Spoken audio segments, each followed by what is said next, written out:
ठाण्यातील अतिशय वर्दळीचं ठिकाण असलेल्या तीन हातनाका परिसरात वाहतूक सुरक्षेसाठी तसंच दृष्टीहीनांसाठी ग्रीन सिग्नल बसवण्याचा निर्णय ठाणे महापालिकेच्या वतीनं घेण्यात आला.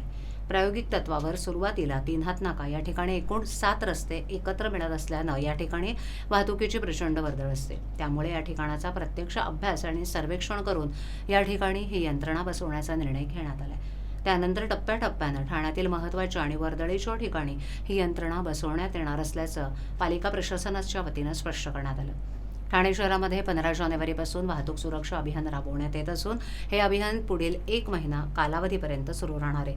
ही यंत्रणा बसवण्यासाठी 14,82,000 खर्च अपेक्षित धरण्यात आलाय. हा रस्ते नूतनीकरण या शीर्षकाअंतर्गत करण्याचं प्रस्तावित करण्यात आलंय. त्यामुळे ही ग्रीन सिग्नल यंत्रणा बसवल्यानंतर सर्वसामान्य नागरिकांसोबतच जे दृष्टीहीन आहेत त्यांना देखील मोठा दिलासा मिळणार आहे. मोहीम वाहतूक विभागामार्फत राबवण्यात येते.